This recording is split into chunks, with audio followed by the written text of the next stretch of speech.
Okay, let's continue with the haunted hotel story.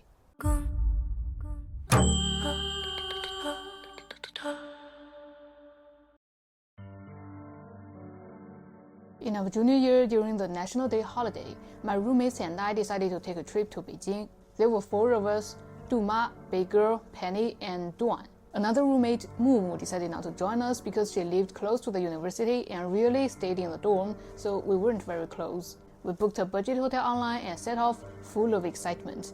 Little did we know, this trip would change one of my roommates' fate and become a nightmare for us all. The hotel was located in South Luogu Lane, a famous historic street in Beijing. By the time we arrived, it was already evening, so we headed straight to the hotel. I was sharing a room with Duan, room 110, while the other 3 girls shared a large room next door. As soon as we entered the room, we felt something was off. Because while the hotel itself was in modern style like general budget hotels, this room had an ancient Chinese decor. So when we opened the door, a large circular dressing mirror with a carved wooden frame appeared, like an old people waiting for us, which felt eerie. But we didn't think much of it. After a quick shower, we chatted while watching TV until we got sleepy. I turned off the TV and watching the ceiling, soon was about to fall asleep. Suddenly, in the dark room, a rustling noise appeared beside me, like someone rummaging through bags. Thinking Duan was looking for water, I said she could turn on the light instead of fumbling in the dark.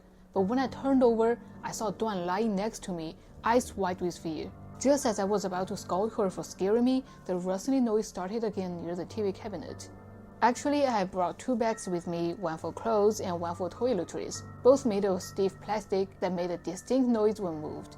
So my first thought was that a thief had entered the room, so I slowly looked toward the cabinet, but there was nobody. I turned back to Duan, and we just stared at each other in silence, terrified. The noise continued for another 2 or 3 minutes until I couldn't take it anymore. I grabbed the remote and turned on the TV, and the noise stopped instantly. I asked Duan if she heard it too. She nodded and asked if it could be a mouse.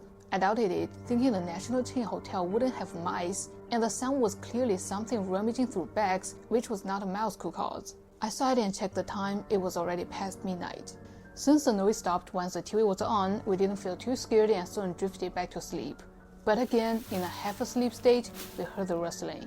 This time I was drenched in cold sweat. I nudged Duan, who was also awake and hearing the noise. Gathering courage, Duan reached out and turned on the bedside lamp. The noise stopped immediately. Our nerves were on edge, thinking we might have encountered a ghost. Too scared to sleep, we sat up chatting, but the noise didn't return. At around 1 a.m., we decided to check if it really was a mouse. We examined everything but found no signs of tampering. Returning to bed, we left the TV on low and turned off the light. Once again, in a half-asleep state, the rustling resumed. Frustrated, I threw the remote at the cabinet and the noise stopped, only for the window by the bed to start rattling violently. This window was tiny, barely 2 books wide, and we hadn't opened it at all, yet the curtain was flapping wildly as if blew by strong wind. Now truly scared, I told Duan to call the front desk to change rooms. Trembling, Duan picked up the phone but couldn't get a dial tone. No matter what we tried, the phone was dead. We even tried calling the 110, the emergency number, but nothing worked. Suddenly, the curtain stopped moving and the room fell into deep silence. This eerie quietness made us even more terrified. After about 10 minutes, just as we started feeling drowsy again, my side of the bed began making tapping sounds, like someone was quickly drumming their fingers on it, moving from the headboard to the footboard. Panicking, I called Penny and asked her to come get us. Soon, there was a knock on our door. Duan and I counted 3 and rushed to open it. In our panic, we struggled with the locks, even breaking Duan's jade bracelet in the process. Finally, we burst it out and ran to Penny's room. When Penny asked what happened, I stammered through the story, scaring everyone else in the room. So after all that commotion, we decided to squeeze together in one room and try to avoid talking about what had happened. Soon, we eventually fell asleep. I don't know how long we slept, but we were suddenly woken up by a dull thud. We listened carefully and realized it was coming from the wall that connected to our previous room. Every second or 2, it went off. The 5 of us sat on the bed, staring at the wall, not knowing what to do. The thudding continued, striking at our nerves. Big Girl, who has quite a temper, was probably scared but was more annoyed at being woken up. She jumped out of the bed, went to the wall, and banged it on hard, cursing, "Stop! Damn it!" Miraculously, the noise stopped and didn't start again. In the coming hours, I was so exhausted and drifted off, having a series of strange dreams. In one, I saw a woman in Thompson running endlessly, and somehow I knew that woman was me. In the morning, me and Dawn finally get the courage to return to our room, and we found we forgot the room card. Then I went to the front desk with Big Girl and Penny to ask them to help us to get back. The front desk clerk was visibly annoyed, and seeing her rudeness, Penny started complaining about the hotel's cleanliness, claiming there were mice in the room that disturbed our sleep. But the clerk firmly denied. At that moment, Big Girl snapped, "Mice? That room is haunted. What kind of room did you give us? How dare you let guests stay in a room like that?" Ironically, the clerk's face instantly changed and tried to brush it off, saying it could have been mice. When we got back to our room, we saw the broken pieces of Dawn's jade bracelet still on the floor. She was upset about it, remembering how much her boyfriend had paid for it. After verifying our IDs, the front desk clerk left. We started packing our things, making sure nothing was missing. That's when we realized the room key was gone. But that was impossible because we usually had to insert the room card into a slot by the door for the electricity to work. We hadn't removed it and the lights were still on last night when we left, so how could it be missing? Then it hit us. The lights were off when we re-entered the room. Who turned off the lights? We searched everywhere, our bags, wallets, even inside the bedding, but the card was nowhere to be found. When we checked out, the front desk said we had to pay a fee for losing the card. I insisted the card was in the room since we hadn't left the hotel. Big Girl, losing her patience, argued that the hotel should be thankful nothing worse had happened to us. She threatened to post about the haunted hotel online, taking pictures as evidence. This led to a scuffle with the front desk staff. During the struggle, Big Girl accidentally knocked a mirror off the wall, shattering it. The noise attracted guests from neighboring rooms. The front desk manager, seeing the commotion, finally relented and told us to just settle the bill and leave. We didn't want to miss our train to Tianjin, so we left in a hurry. Once on the train, when Duan opened her bag, the room card appeared inside it. She was bewildered, repeatedly saying, "Impossible, how could that be?" I was shocked too because I was certain the card had been in the slot when we fled the room. At the time, we were too freaked out to dwell on it, so once we got off the train, we instantly threw the card away. Then our stay in Tianjin was uneventful and we had a good time. By the time we got back, we had almost forgotten about the incident. But then strange things kept happening. In the first 2 weeks, small items started disappearing. These were minor, inexpensive things, so we didn't worry much but changed the locks and beefed up security. It wasn't until Mumu came back to live with us that we experienced the first truly creepy event. One night, I was still in bed reading a novel. When the clock pointed to 11, I was getting ready to sleep. Each of our bed had a little curtain to shade lights, but you could still see the light through the gap. So at that time, I saw a bright light from Mumu's desk and heard a slight tapping sound of the keyboard. I figured she might be studying, but this light was unusually bright, almost too bright for me to sleep. Just when I was hesitating whether to remind her of it, Mumu snoring appeared in the dorm. Did she fall asleep at her desk? The snoring only lasted for about 10 seconds, then I heard the sound of someone walking toward the door, followed by the door opening. Oh, she must be going to the bathroom, I thought. But I still couldn't sleep. I kept counting sheep for a long time and Mumu hadn't returned. The light from her desk was still very bright. I peeked out from behind my curtain and looked at her area. To my surprise, her desk lamp wasn't on, nor was her computer. I listened carefully and heard her snoring. So who went out earlier? The next morning, Duma said, "Girls, last night our door wasn't locked. We've had stuff stolen from the dorm before, so please remember to lock the door when returning from the washroom." I asked her, "Wasn't it you who locked the door last night?" She replied, "Yeah, I did lock it, but this morning the lock was open, so I guess someone must have gone out last night and forgot to lock it when came back." We asked everyone, but no one admitted had gone out. Only I knew that someone had indeed gone out, and that person hadn't returned by the time I fell asleep. Later, Duan told me she also had insomnia that night and heard someone leaving but not returning. We discussed it and got no result, just let the matter drop. Big Girl and Penny usually got along very well like twins, but one day they seemed to have a fight and were ignoring each other. One morning, Big Girl said she was going to the supermarket and asked if I needed anything. I had to go out for a part-time job, so we went out together. As we walked, Big Girl naturally started complaining about Penny, but I didn't say much since they were best friends despite their argument. However, my non-committal responses irritated the hot-tempered girl, who stormed off ahead of me. I felt it was unreasonable and followed her from a few meters behind. At the north gate, Big Girl hurriedly crossed the road. Suddenly, a large truck came and Big Girl was hit, flying through the air and landing in a pool of blood. I ran over in a panic, and the driver and I were both terrified. We quickly got Big Girl into the truck and rushed her to the hospital. The driver paid the fees and Big Girl was taken to the emergency room where they diagnosed multiple fractures and a brain hemorrhage. That afternoon, Big Girl's parents arrived at the hospital. All our roommates except Mumu were there. Penny and I felt incredibly guilty, thinking our argument with Big Girl had caused her to storm off and get hurt. We apologized profusely to her parents, and her mother responded me with a hard slap. When Penny tried to intervene, she almost got hit too before Big Girl's father put his wife away. That night, Big Girl woke up. We stayed by her bedside all night. The next day, the police came to investigate. The driver insisted Big Girl had suddenly dashed into the road, which was true, but we didn't see anything to avoid more trouble with her mother. Big Girl claimed she hadn't seen the truck and felt a voice in her head urging her to cross the road quickly. Surveillance footage confirmed she had indeed dashed out suddenly. The driver only paid a token amount for medical expenses as the main fault wasn't his.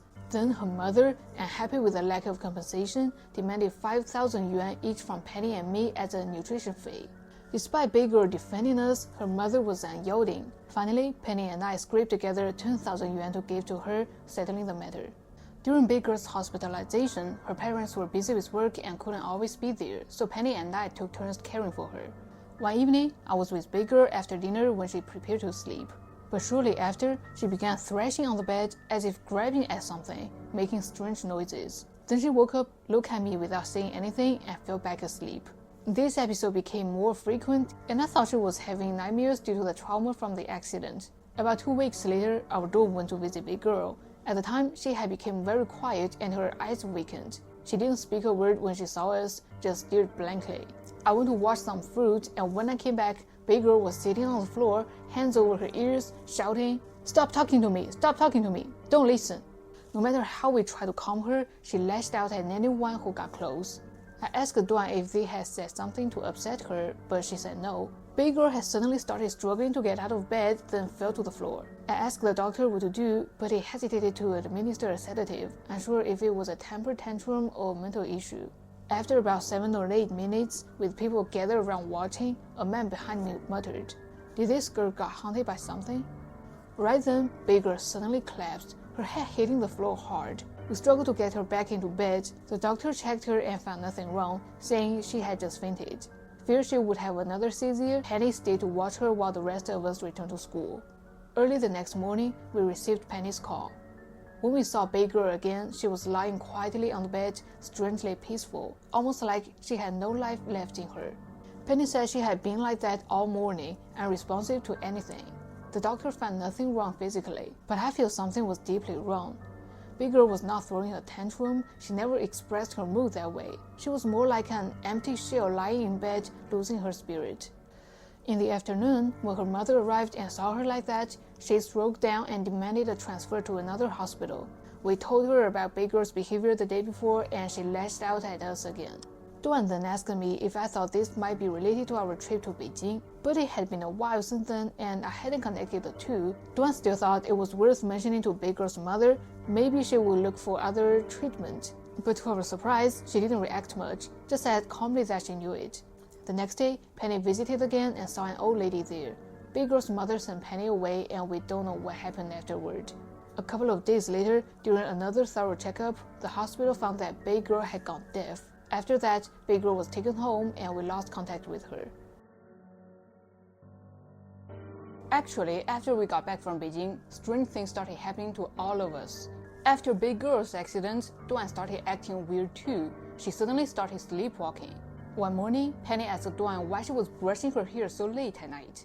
Duan insisted she hadn't done that, but Penny swore she saw Duan get out of bed around 2 a.m., sit at her desk in the dark, and brush her hair angrily, like she couldn't feel the pain. Duan refused to believe it, but then another night, Penny saw it again and woke all of us up. Gradually, I saw a shadow sitting at Duan's desk, brushing her hair fiercely. We were all terrified, calling her name, but she didn't respond. Then the next morning, Duan started getting these big red patches on her skin, which no amount of cream could heal. Then weird things began happening to me. I had rented a private study room at the library, and one time while I was there, I felt someone shake my chair hard. I thought it was Duan because her study room was next to mine and she sometimes dropped by to chat. I turned around but saw a black shadow dart out of my cubicle. When I went back to the dorm, I asked Duan if she had been to the library, but surprisingly, she denied. And after that shadow incident, my eyes started getting hurt, as if someone was trying to gouge them out. I got fevers, threw up, and even started losing hair. Each morning, my pillow would be covered in hair. Hospital tests showed nothing wrong, and medication didn't help too. I began vomiting after every meal and lost 25 pounds in 2 months. My family started taking me to all kinds of doctors, but nothing worked. My grandma eventually thought it might be related to that spooky Beijing trip, so she called in a local spiritual healer to help. The healer asked for my usual eating bowl and 4 chopsticks. She poured some clear liquid from a small bottle into the bowl and stood the chopsticks in it, telling me to name my deceased relatives. I first named the 4 great-grandparents, then my grandfather, but nothing strange happened. When I mentioned the word Beijing, the chopsticks clumped together tightly on their own. It was the freakiest thing I'd ever seen. When the spiritual healer took the chopsticks out of the bowl, they were still tightly hooked together until the water was poured out. The psychic had my grandmother burn some spirit money at a crossroad and apologize to the spirits. Grandma did so, but the next morning I felt even worse. I had bruises all over my arms like someone had grabbed me hard. We called the healer again, who said the spirit was rejecting the apology and advised us to find another expert. Despite knowing it was a spiritual issue, we were stuck. We tried many different spiritual healers, but nothing worked. I ate all kinds of weird stuff like incense ash and paper ash, but nothing helped. Finally, Duan found a real expert. This expert, a young guy in his 30s who we called Uncle, told us we had to go back to the source of the problem. So my family, Duan, and the uncle all went back to the hotel in Beijing. When we arrived at the hotel, we specifically requested to stay in the room 110. However, the receptionist told us that other rooms were available and kept trying to get us to choose a different one. We insisted, so the receptionist reluctantly called the manager, saying that there were guests insisting on staying in 110. The manager arrived shortly after. Surprisingly, even though almost 6 months had passed, he still recognized Duan and me. He gave us a sly smile and led us into his office. With a sarcastic tone, he said, "What's the matter? Coming back for more? How's your friend doing? The really fat one?" I told him about her current situation. The manager grinned maliciously and said, "Are you still due to come back? You guys are willing to do anything for money, huh?" Duan and I were completely baffled by his words. After we explained our purpose for coming, the manager finally relaxed and agreed to let us stay in room 110. However, he didn't explain his earlier remarks any further. That night, Uncle stayed in room 110 alone and called us in around 10. He had us stand in a corner facing the wall, gave us each a coin with a red string, and told us not to turn around or speak no matter what we heard or felt. If we felt a tug on the string, we were to throw the coin.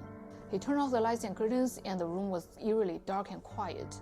I could even hear my heartbeats. Then after about 2 minutes, the temperature started dropping in this room, and I was freezing cold and scared out of my mind. Actually, I didn't know what I was scared of. The atmosphere just pushed on the verge of a breakdown. Just when I gritted my teeth, I heard knocking from the TV cabinet, just like the noise that night. Right then, my hair stood on end, and I couldn't feel the existence of the uncle. It seemed like I was completely helpless and alone in this room. At that moment, Duan was also terrified. I could hear her quietly sobbing, trying hard to stifle her sounds. After a while, I felt the string in my hand move. I was so scared that I froze, completely forgetting to throw the copper coin. The force pulling the string grew stronger, almost turning me around. Then I quickly remembered and threw the coin. With a clear, sharp sound, the pulling sensation stopped instantly. After what felt like forever, Uncle turned the lights back on and used a sword to tap us on the head and shoulders. He told us to take a shower and get some sleep.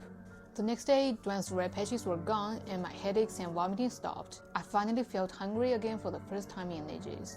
Later, my mom told me that she and my dad were about to rush in to save us when we were in the room because they heard extremely loud noises from inside. The noise was so loud that people in the neighboring rooms opened their doors to see what was happening and asked if they should call the police. However, inside the room, Duan and I were experiencing a suffocating silence. On the way back, I asked Uncle if he could help Big Girl. After some divination, he told us Big Girl's deafness was medical, not supernatural.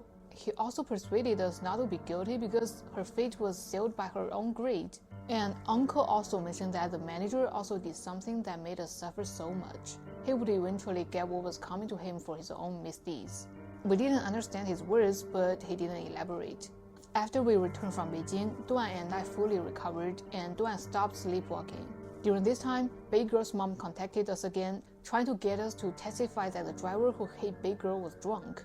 But we remember that the driver didn't seem drunk at all and had no smell of alcohol. And Big Girl's mom then tried to persuade us, hoping we'd lie and help her extort some money. While we sympathized with Big Girl, we couldn't falsely accuse the innocent person. I decided to consult with Uncle again to find out what we should do. Uncle bluntly told me, "Don't bother, the driver wasn't drunk. Big Girl's situation is her own doing. Don't get involved."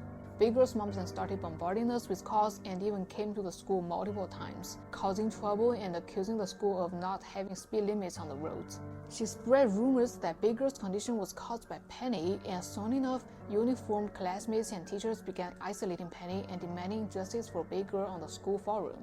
Eventually, Penny took a break from school. I later found out that Penny was actually quite wealthy, with her family running a mining business.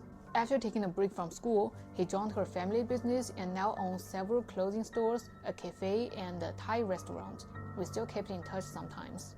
Duan took a break to travel, but Mumu, another person involved, posted all these events online, adding fabricating details about the school being haunted. This led to the school marking her record with a major demerit. On November 22, 2015, the uploader updated again to inform that Big Girl had passed away, bringing the saga to an end. The original poster mentioned not being able to disclose the hotel's name, but based on the clues provided, near South Luogu Lane, Beijing, part of a hotel chain, modern decor with Chinese-style rooms and a room number 110, those familiar with the area could probably figure it out. So if you're planning to travel to Beijing, just be cautious of it. Reflecting on Uncle's comment about Big Girl's situation being self-inflicted, I suspect that after Big Girl caused a scene at the hotel, the manager held a grudge and might have cursed her. As Big Girl and her mother likely knew this, they probably went back to the hotel to cause trouble trying to extort money, which ultimately left the curse unresolved, leading to Big Girl's death. And the most heartbreaking aspect of this story is Big Girl's mom's relentless actions. Feeling wronged, she sought compensation from others, even if it meant ruining innocent people's lives. Her actions destroyed the three young girls' college life. Perhaps Big Girl's tragic end was a result of her mother's behavior catching up to her. And that wraps up the Haunted Hotel series. If I come across another intriguing story, I'll update this collection. For the next story, I haven't decided yet, but it will definitely be another bizarre murder case. Stay tuned.